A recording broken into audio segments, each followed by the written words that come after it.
Last time on CIP. Some blacksmith had a fetish. Nerves with the melanin. Otis East. What is it called? Like a clickbait. Most serial killers have mother issues. Jamie Foxx in The Amazing Spider-Man 2. Either. Not really. Yeah, I've only seen parts. I've seen very, very small parts when I was too young to before I hit puberty, so I didn't know what my body was doing. So Meredith is the odd one out because she actually has seen the epically classic film. That I remember when I was in college, they actually played it at the local theater. It was just a 2-screen theater in a really old building, and it was a midnight showing, and it was so much fun. Of course. Yeah, it's designed for midnight showings. If this year wasn't such a garbage fire, I would have done something like that. Yeah, actually, that's the exact kind of movie Ari and I would go to see in like the Alamo or something. And get a whole bunch of chicken and popcorn. Yeah. We I've seen bits of it. Like we were talking Ethan and I on our other show about how like we both just kind of missed it, and I think it was because it landed just before our time, and we also didn't have because I think that what gets you into Rocky Horror Picture Show is that friend that is into Rocky Horror Picture Show that grabs you and says, you have to watch this movie. And like, you got to get hit by that person, like in, middle school, high school, maybe early college, you got to get hit in that time. And Ethan and I just happened to completely dodge all of that. Not, and I'm not saying that as a, like, we dodged a bullet. Like, I'm saying it more like, I kind of wish it was, because it seems like a lot of fun. So we're going to watch it this week and, and then talk. So it's going to be. Yeah. So if Meredith can forgive us for that, for all of our transgressions as supposed I'm just wondering, I think I'm the old lady in the room. No, we're the idiots. We messed up. Yeah, you were the only educated one among us in this point of time. So. Yeah, right. Oh yeah. You're not old at all. No, you got this. You got me over here. I'm the old man. I don't have any hair. Anyway, I'm done now. If I'm the smartest one in the room, I need to find another room. Okay. And welcome to our show. That is our show.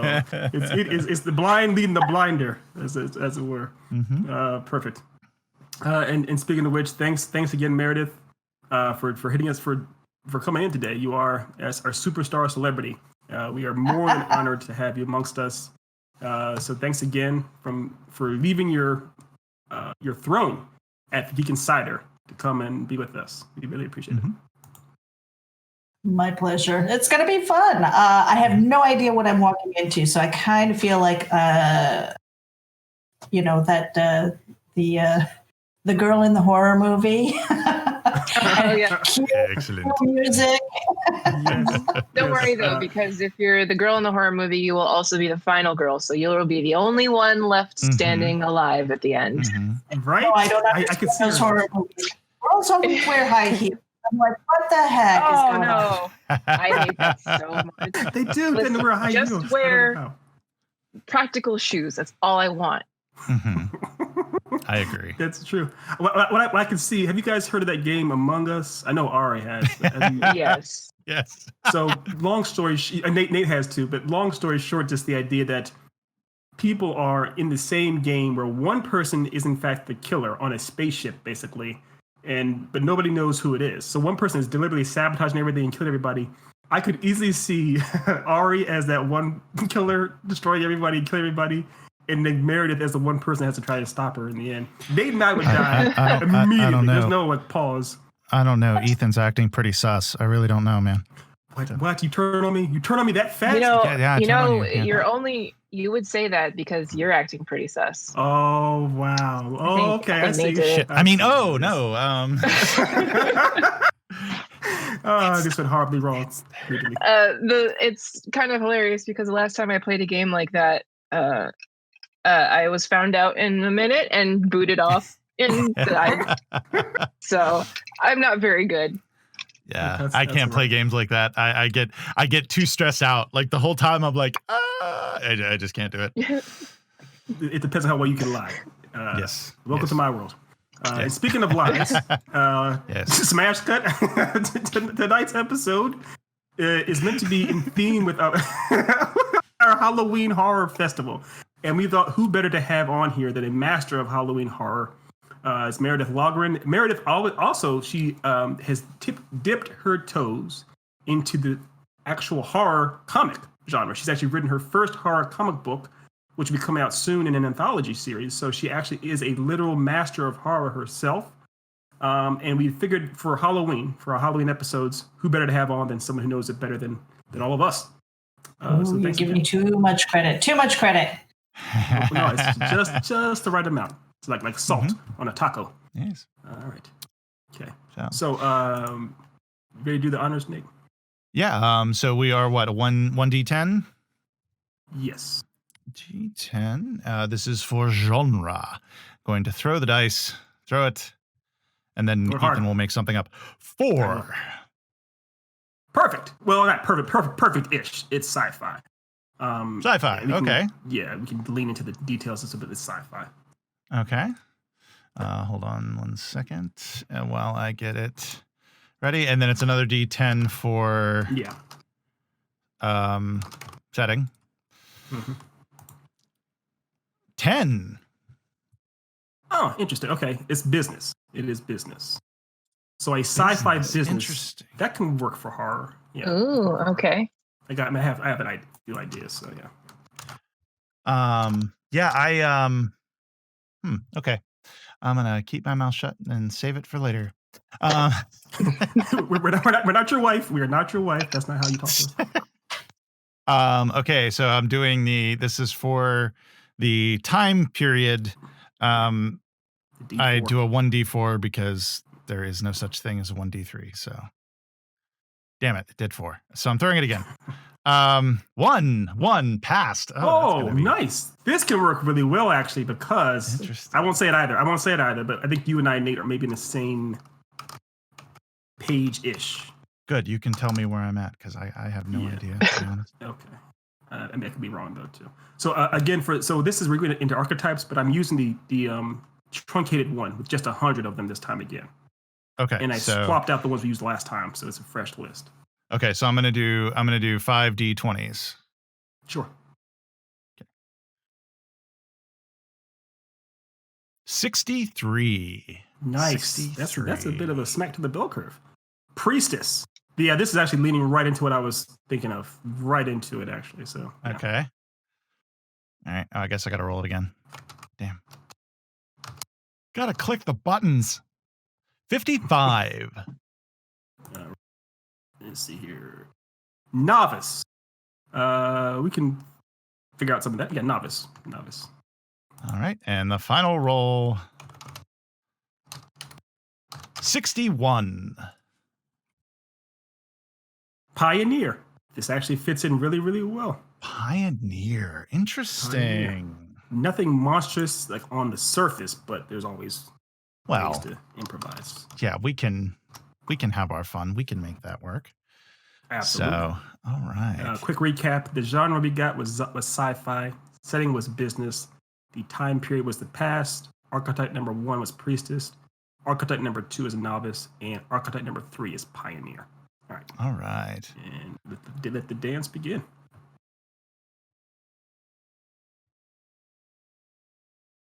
So wow, that was great, guys. I loved it. I think it was a great story. We're gonna tip your waitress. Very nice. Thanks for having me. So what were you thinking right off the bat that you said would work, Ethan? What it was, I think Nate and I maybe have the same idea. So if it's a sci-fi and it's business and it's in the past, and we also got priest, my thought was like kind of the same idea as the witch trials, where if you were a priest or a priestess and you were hunting down what you believe to be witches, that's pretty much the same equivalent to witches. They're science fiction. Yeah. And I was just going to say, Ethan, it's amazing how much our brains are alike, because you know what I was thinking? Gremlins 2. That's what I was thinking, which was exactly what you were thinking.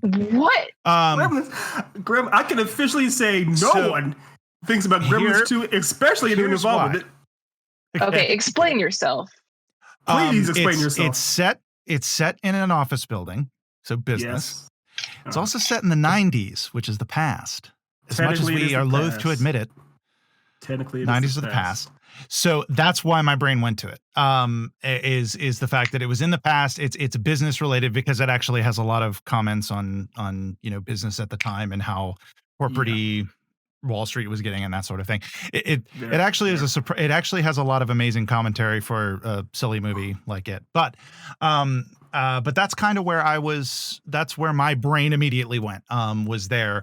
Obviously, but I'm just saying we could maybe take some inspiration from it. And it's also a horror film. No, that's fine. That's perfectly fine. Now, I will admit, I haven't thought about Gremlins 2 since the 90s. But there is definitely some fun to be had there. Originally, when it said sci-fi and business, the first scary thing that occurred to me was, and I'm not sure about Meredith and Ari, but was Christian Bale in American Psycho. With, Pat, I was just thinking about American Psycho. Yeah. But Bateman. Sci-fi, and Bateman, but I'm not sure how you would be able to work the archetypes into something like that. No, you kind of can't, and that's the biggest part is archetypes. So okay, I was actually thinking time travel or parallel universe. Yeah, we can do that. That's good. We can definitely do that. I was going to throw in just another inspiration thing too, as well. Fifth Element, because it has a lot of the old Egyptian things, but then it's also, like these weird alien creatures coming down and doing all this kind of craziness. So throwing that out there as well. But Fifth Element also does do a time travel. Well, not specifically time travel. It uses a time jump and in the super sci-fi elements. So Meredith, did you have a particular idea for the time travel? No, I was just being as broad as possible. Okay. No, that's open wide to the possibilities. What if go ahead, Ari. So I really like the idea of you mentioned before that it would be taking place in the past, but with it's kind of like an Ancient Aliens thing where this civilization would be not as evolved, and then you have aliens that come down and do whatever. Not sure how that would work into the rest, but it could, I guess. Yeah. And then the other option is that you have oh man, really trying hard, but it's a Monday, so trying hard all the time. Like you mentioned with the witch trials, where it would be still in the past, but maybe there would be like sci-fi stuff that was already there that hadn't been exposed yet. Yeah. Yes. I think one thing, and I think that's why I'm trying to throw in like just kind of larger inspiration ideas, not necessarily tracks we would want to go down, but just general ideas. Is just because like there's a couple different ways we could go with it. Like we could go with it like with the whole alien coming down, ancient civilization thing, and somehow work business and the character archetypes in. Or we could go another way and like I said, the 80s and 90s, 70s, 80s and 90s, that's technically the past. So we could fit something in there, and business was booming, and that's business that's more, more businessy known to us now. Yeah, businessy. And then so it's almost like we're like shoehorning a certain part, like which part are we trying to fit into another piece, because the dice did something interesting, I think, this time, and that is it didn't give us a lot of times when we roll the dice give us like, oh, it's fantasy. Oh, it's in the past. Oh, we have a wizard. Like sometimes the dice have given us that generous before, and it's been like, okay, I guess Lord of the Rings. But with this time, it's basically like, okay, we're just gonna randomly give you crazy stuff. So I think the dice are showing off for Meredith because they're a fan. I think there is a way we can kind of incorporate some of the ideas. I like the idea that you had, Nate, of essentially a business from the 90s or whatever era, the Wall Street type of thing. Some guy in a pinstripe suit talking to his secretary like she's trash.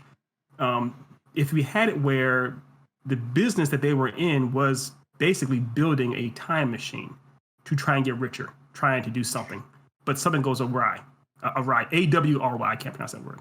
But I will mention that we did just do a time machine story, something like this. That is true. Maybe we should, stay away from what we've already done.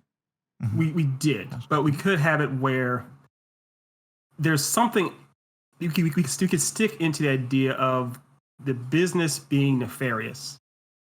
Mm-hmm. If the business is nefarious in and of itself, you could have it that the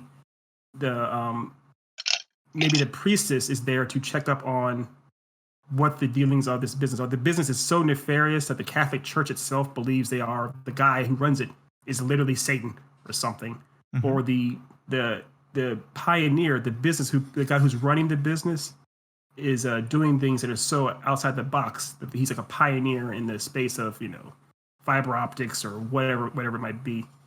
I was thinking organ harvesting. Ooh. That is darn. Yeah. Well, that's I find that interesting. I like that. I like that angle.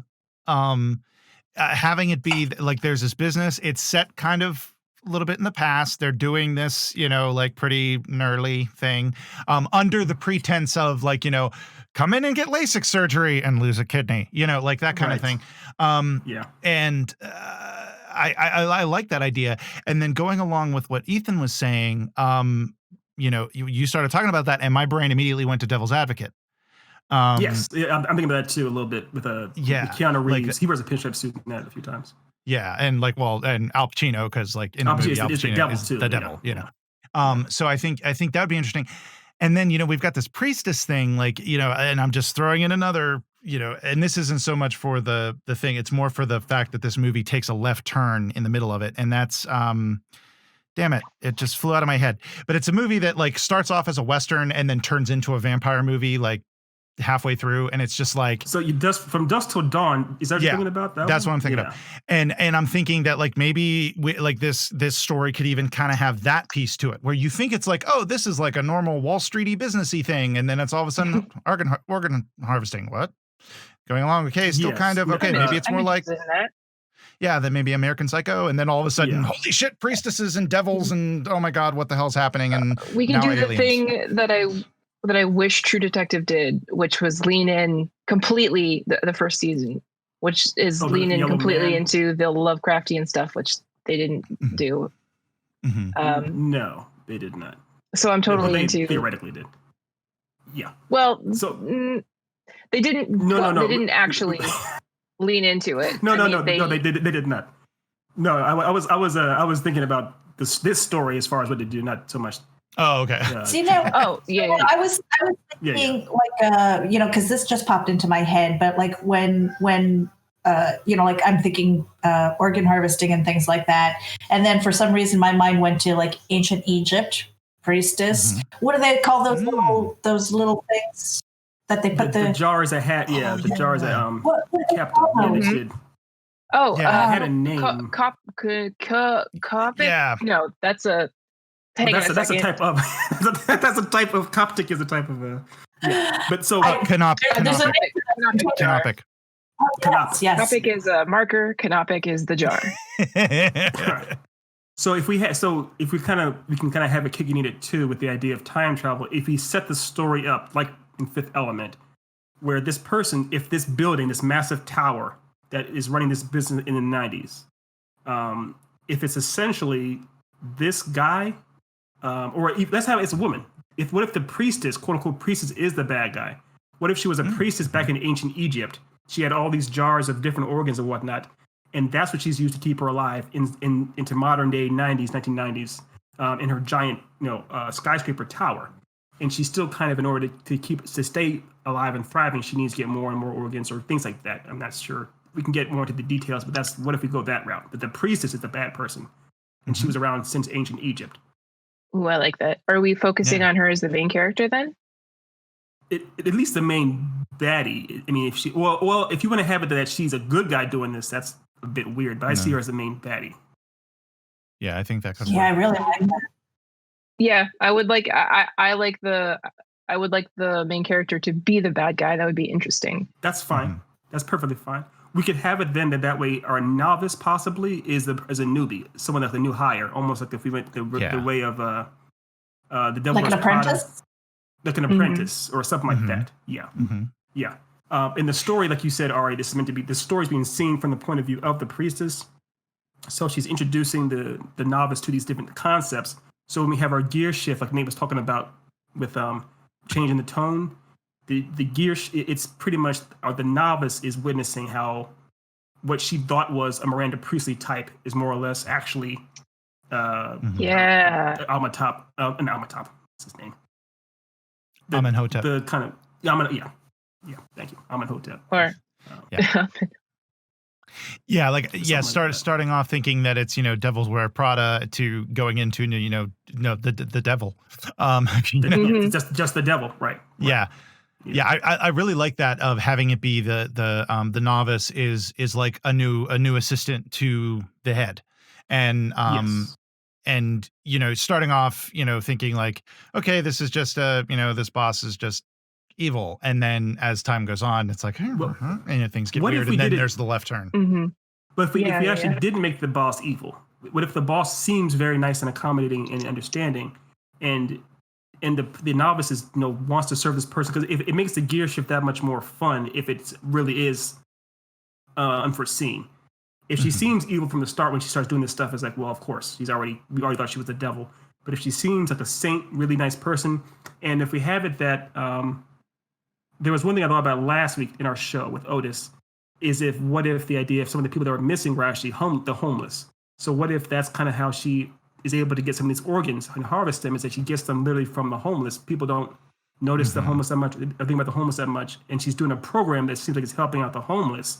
And the novice is excited about this, bringing the homeless into this complex or this skyscraper, and it turns out that the homeless go in and never come out. It's because she's getting their organs or something like that, or she takes organs and puts something else inside them, and they become zombies on the streets that work for her, whatever it is, something like that. Or you could be really nefarious and go after the orphanages. Jeez, wow. You are. I like how you said you downplayed your evilness very, very hard at the beginning, but you have a lot of. I did warn you guys. Jesus Christ. I love this genre. Let the bloodletting begin. No, I mean, if you really want to go dark, you always go for the kids. You do go for the kids. You do, and that makes sense too. But the kids and the homeless, definitely, Yeah. If you're saying you're a person that helps out the kids at the holidays and everything else, you can send hate mail to me. I'm okay. I love it. I love it.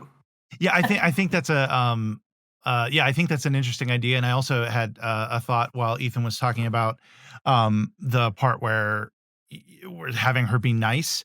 I think it would be interesting is as a part of that, like in addition to I'm helping, the homeless and the orphanages and really killing them off. I think it would also be interesting if there were like other things that happened where you think she's being nice, like you had a death in the family or whatever. Oh yes, definitely take as much time as you need. In fact, go see my therapist, and then you find out later that the therapist is like another avenue for her to get people's innards, that sort of thing. Innards. Right. So here's the thing, and I know Meredith will be on board with this because she loves evil. What if is this because this is an ancient priestess, and she basically could be essentially similar to Apocalypse from X-Men? She's like the first monster, so she could actually be running an entire business of monsters. So you mentioned the therapist or psychologist, whatever. I think he's a therapist. What if the therapist is more or less like an actual vampire, and he can scope out people inside their blood is worth it or not? People that work in the lower levels of the skyscraper could be, actual the creatures from the Black Lagoon. You only see them in the water areas. Certain things like that. Like this priestess is the almighty, the actual the OG. So she's been around since the beginning of time, almost the beginning of time, but since the beginning, and she's kind of managed to make an entire business satisfying all these monsters in different ways. I like that idea. There's one thing about it is having it be like the ones you mentioned were the or what people think of when you think of the Universal monsters.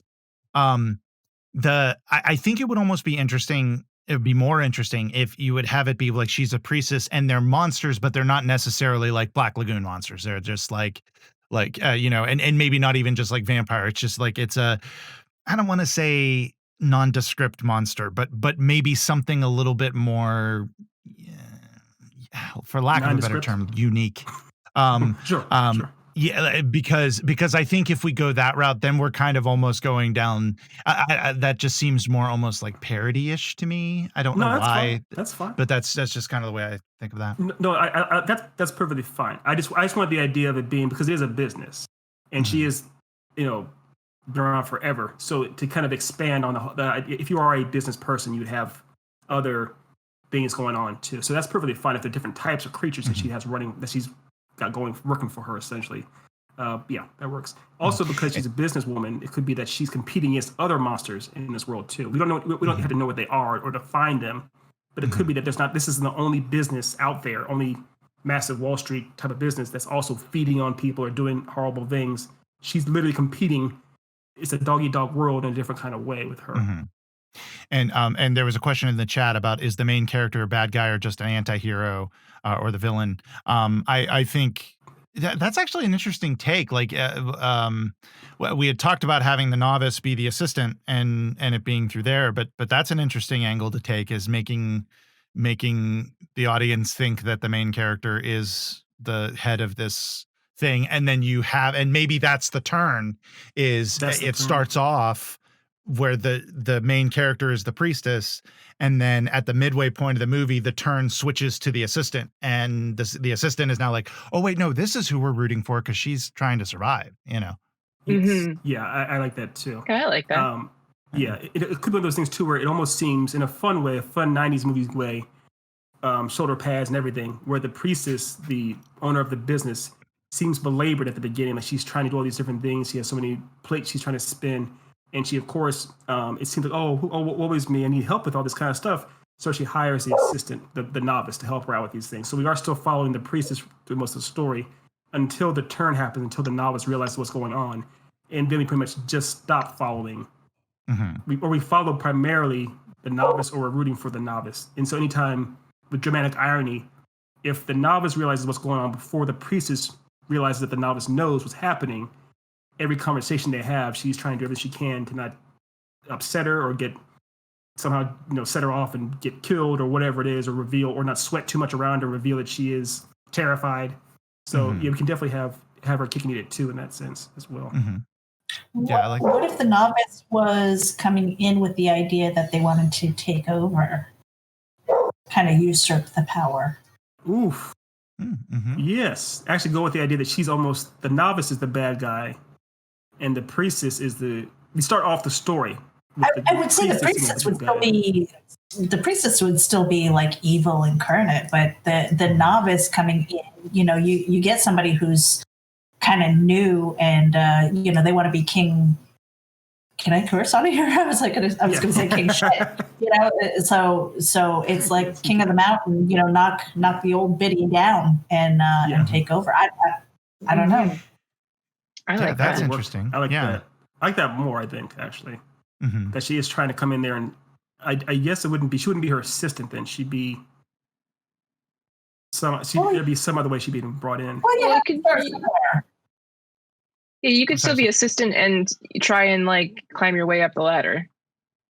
So it seems like she's doing backhanded, kind of backstabby type of things to the priestess. Thinking of 80s movies, you think of Working Girl.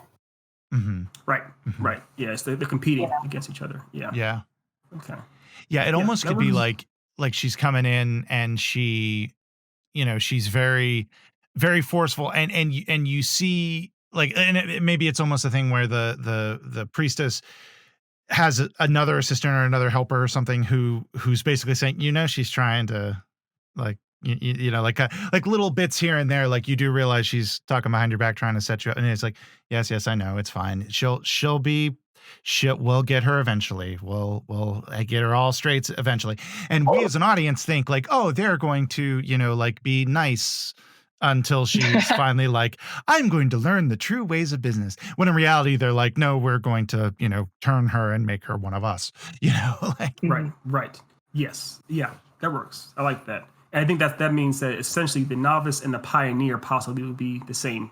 Those two would go together. The novice is she's trying to climb the corporate ladder in a way that different kind of strategies you may not have seen before. So the gear shift in this movie is it goes from being like seemingly like a kind of a workplace, not drama, but a workplace kind of thriller almost, to a full-blown like horror movie type of thing. Yeah. Absolutely. Okay. That works. Yeah. I think that's interesting, going from like what somebody would think, like it's like I said, it starts off as like, oh, this is Wall Street. Oh, this is American Psycho. Oh, this is Jesus God. What the hell is that? You know, like I think that evolution watching the movie would be very interesting. I agree. The best part is we have to have it at the end, where at the very end of the movie, we have it fades into Meredith Loughran. It's like, hello, I'm Meredith. I made this movie. Can you tell? And it's like, oh, that's why it scared me to shit. Yeah. That should be fun. So, yeah. Oh, sorry. I'm good. No, go ahead. I was just gonna say, so we've got the business. Are we? So the priestess is this ancient being thing that has started this business, that is running it and using these things to, you know, stay alive. Right.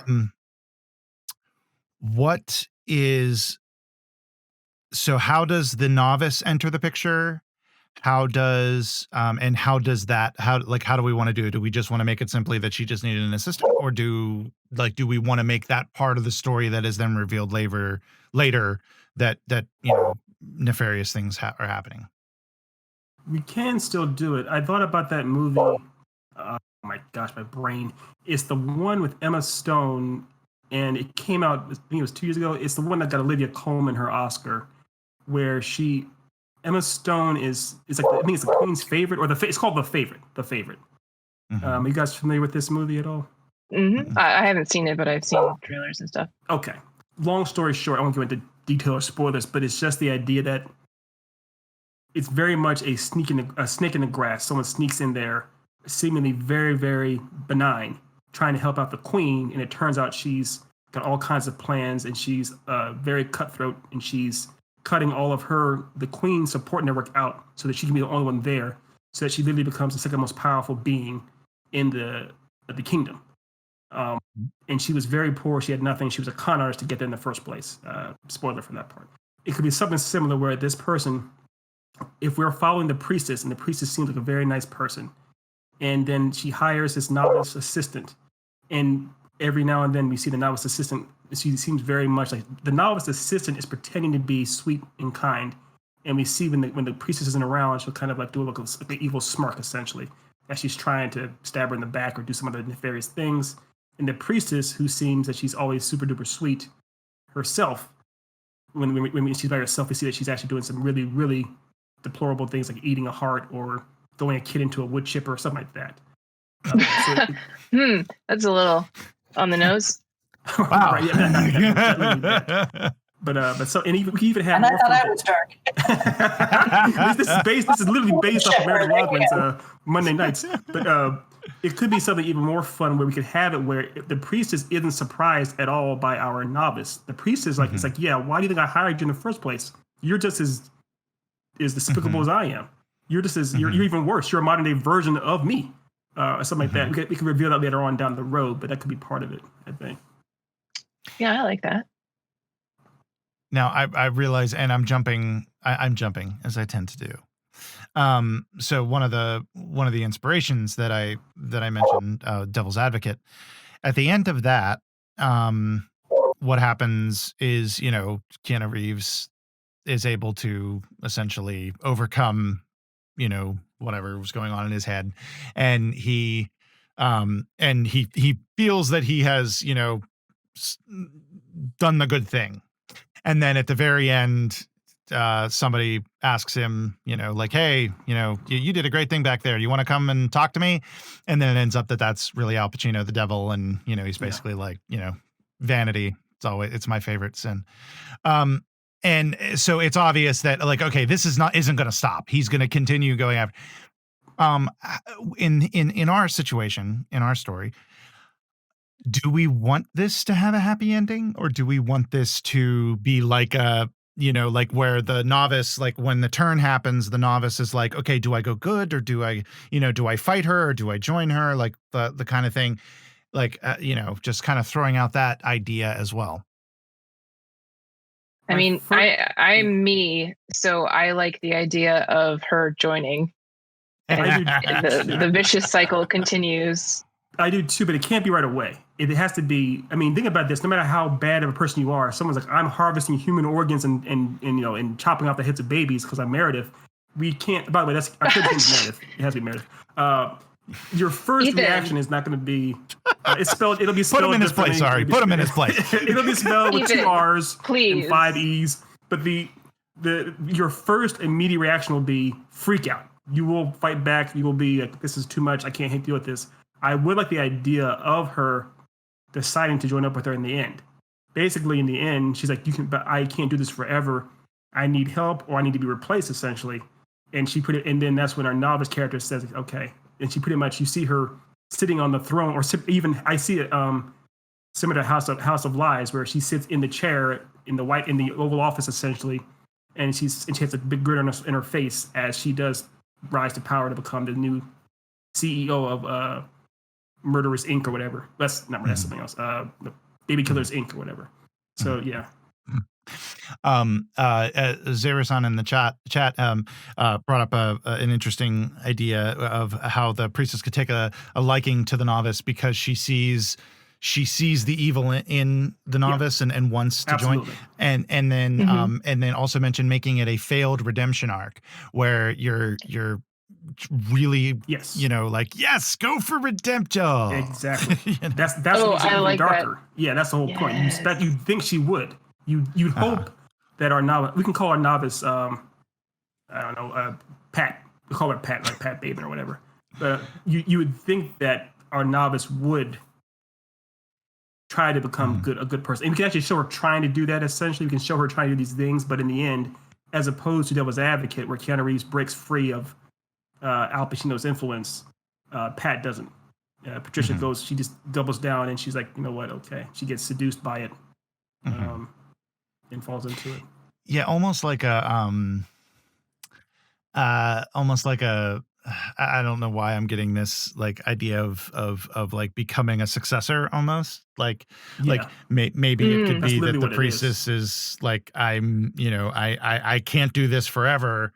So I, you know, need to kind of pass on my evil, or maybe it's a possession thing where like I need to, you know, this body that I'm in, I've used it up, and these, you know, these orphan organs aren't going to work much longer. So I need a new, fresher situation to get going on. I'm in 100% agreement with you, except for the part where you actually did the motion of orphan organs and you had them just the right size in your heads. That's just too much. Too much. You can leave. How do you know? That's what I was gonna say. How do you know? Oh, look at the time. Well, thanks for coming to the show. I have to go pay my taxes. Okay, so how about a crazy twist, like you know, maybe the priestess actually falls in love with the pioneer or something like that, and she's just done with this immortal life, and she's just looking for maybe a reason to die, just, you know, just out there, you know, just I'm tired and I'm ready to give up the throne type of thing. So I mean, she's still evil, but maybe she's just ready. You know, I mean, so you throw in a little bit of a love story in there too.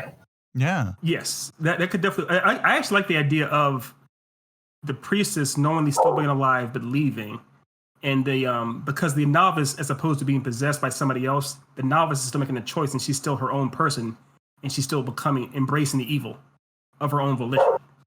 So it's almost like the priestess had to find the right heir or successor that was willing to take on that was smart enough, capable enough to run a business, but also evil enough that all these deeds, and she'd still want to be part of it. So yeah, we could have that the priestess does fall in love with somebody, whoever that might be.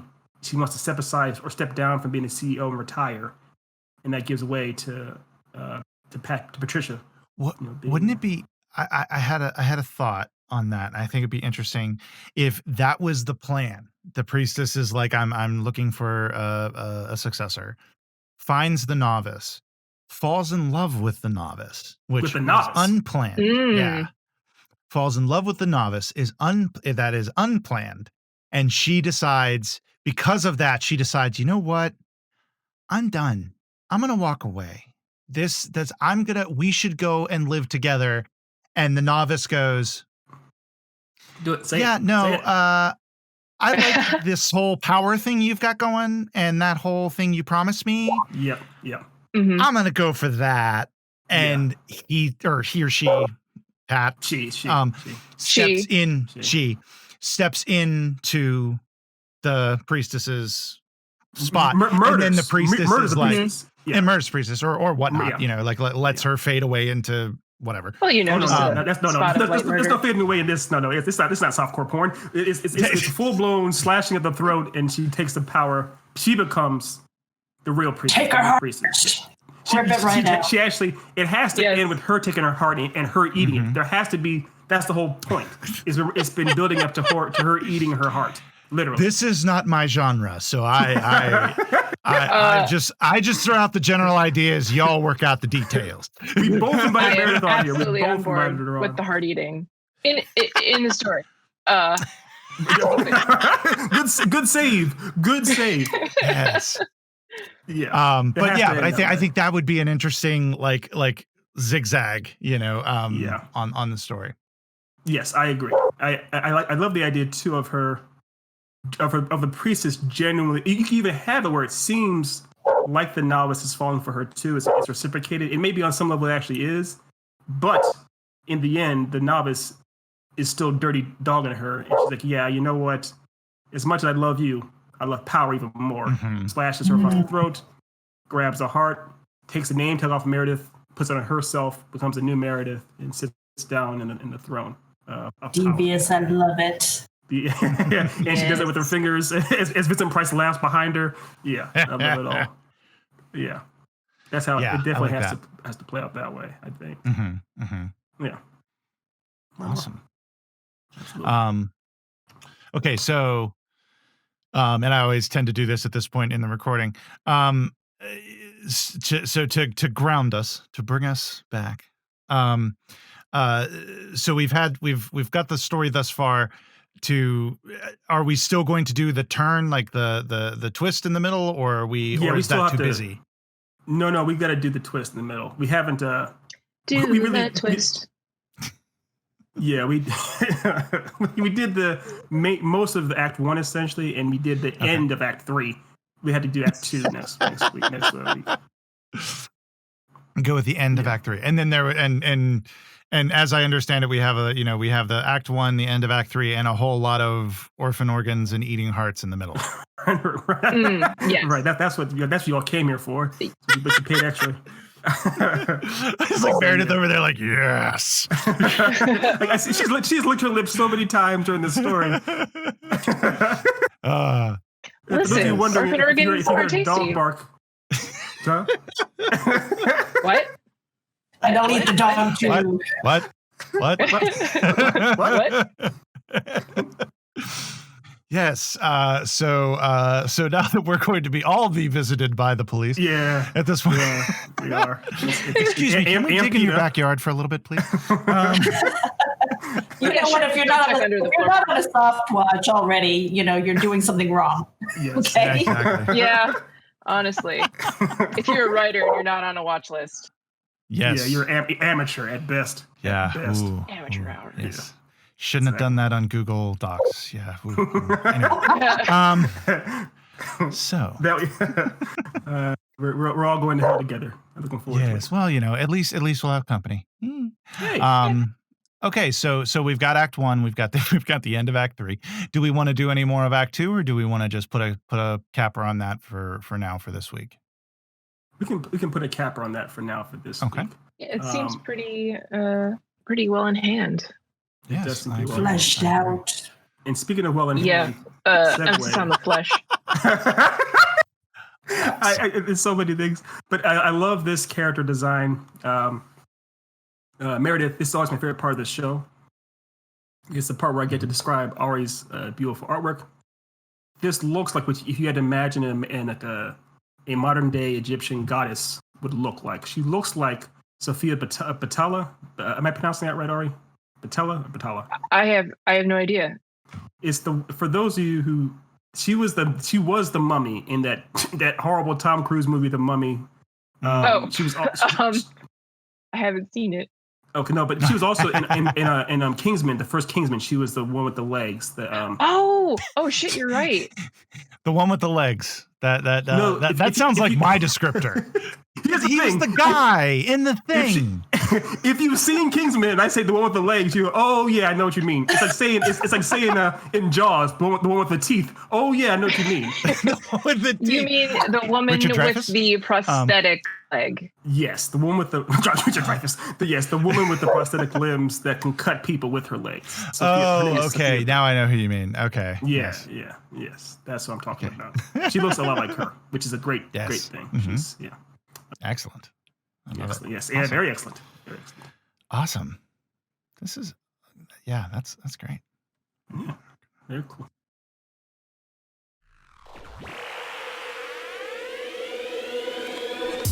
At Geek Insider, we foster relationships with those in the geek sphere so we can give our audience the insider view of entertainment, tech, and more.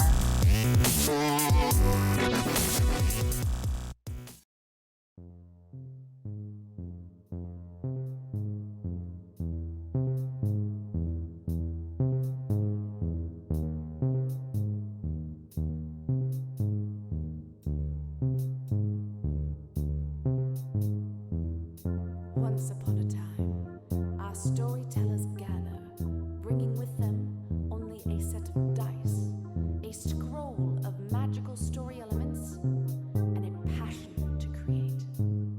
Rolling for genre, setting, and character archetype, our storytellers